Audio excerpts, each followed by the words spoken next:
Next up at UFC Vegas 94, we have Luana Carolina taking on Lucie Pudilova. Luana Carolina, 10-4 in her career, 3-2 in her last 5. She is coming off that underdog win over Julia Stolarienko, taking on Lucie Pudilova, 14-9 in her career, 3-2 in her last 5. She is riding a 2-fight skid. The line movement on this has been wild. Luana Carolina opened at a more than 2-1 favorite, then full flip to an underdog. I have a bet on her as an underdog at plus money. And she is now, right back up to favorite money. Not quite where it started, but she is a favorite. And a lot of the movement, a lot of the consideration, concern on the Luana side is she is moving up in weight. She's typically a 125 pounder. This is 135. So I think people are a little bit worried about what that looks like. But if we break down the fighters, Luana Carolina is a better fighter all day. She's a striker, solid takedown defense. She's not super technical, but she's got a great clinch, good knees, good elbows. She has that awkward style that's really hard for other people to read and get a gauge on. Takedown defense is very good at 76%.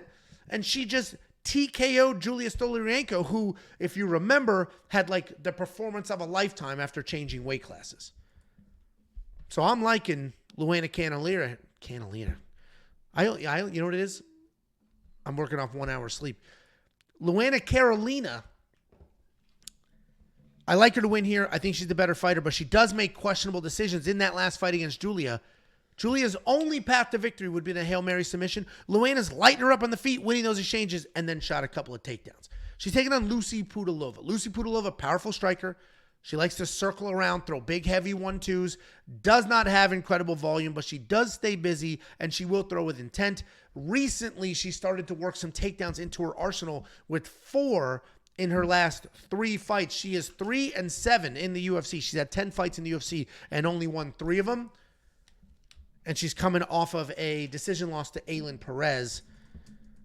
I always mention this. I break down the fights. I do the picks. I do everything before I know the odds. Then I look at the odds, and then I decide, should I bet, should I not bet? And I'm, add to my notes here.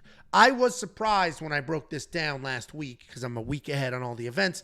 I was surprised when Luana Carolina was the underdog. I was like, why is she the underdog? Lucie's not that good. Lucie's power isn't going to matter here. Lucie isn't going to be able to take down Luana whenever she wants to. So now we have Luana, who is durable, tough, busy striker, should be able to control this fight. Unless she gets bullied, which I don't think will happen, Luana's the pick. I do have a bet on her, and I like the plus 102 odds that I got her at with a half of a unit. What do you think, Jakey boy?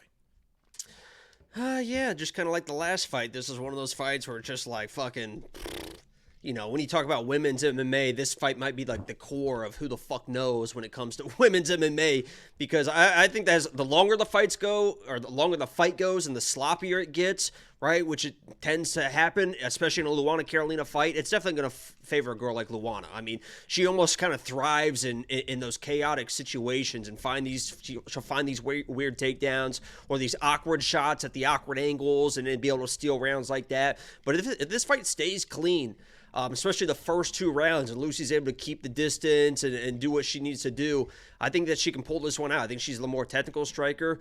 But again, this is confidence level 0.005. I understand. I actually, I think the odds are what they should be right now. I think -2 whatever for Luana is crazy versus pretty much anybody. So that's probably why you got bet down. I'm gonna take Lucie, but picks are not bets, and I'm not fucking betting that. Yeah, I mean, I did bet Luana at plus money. I think she gets it done. I'm surprised. The opening odds are a little wide, but I'm surprised that Luana didn't remain the favorite the entire time. I was surprised she was bet to an underdog. I was happy to get her there. I just think she's the better fighter. You don't think Luana Carolina is the better fighter here? I think it's tough to tell. I think Lucie's a skilled fighter, but she was just kind of outmatched against Jocelyn, and then obviously couldn't do anything versus Aylin or whatever. So I think it's her stock's low right now. And the other 6 fights she lost in the UFC? That's a while ago. Oh. $8,000 in DraftKings, $8,200 in DraftKings.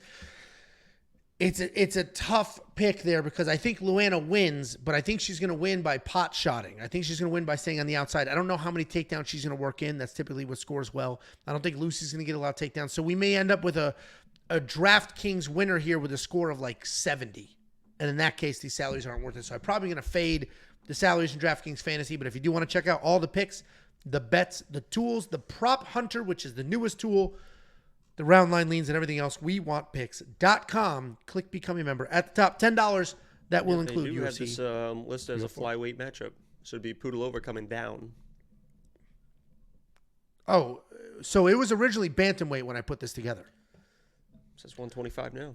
Oh, great. That's even better. So I'm even more confident in Luana. And honestly, maybe that's the odds swing. Maybe it was reported at 135, which is why people bet it from favorite to underdog. And then they said, oh, it is at 125, and it worked its way back up. Because when I put this together, it was at 135. I didn't even double check because I'm like, this doesn't make any sense. $5 super chat. Angelo, speaking of fat, I was wrong about Fatima. Bruno Silva for all the money this week. Future Governance, are you the one last week that was like, I'm all in, parlay Fatima, blah, blah, blah? And Jacob and I were like, Jasmine's going to just bully the shit out of her and take her down? I don't know if that was you or not, but what a man. I got, for premium members, I got a bet on Jasmine at plus 145. She closed at minus 160. That was one of the craziest line movements I've ever witnessed in real time, and I let it get in my head because I was like, I must be missing something because this is crazy. Not me. Not Jacob. I love my girl Not Jazzy. Jacob. Well, we appreciate the 5 spot. It's always nice when people admit when they're wrong.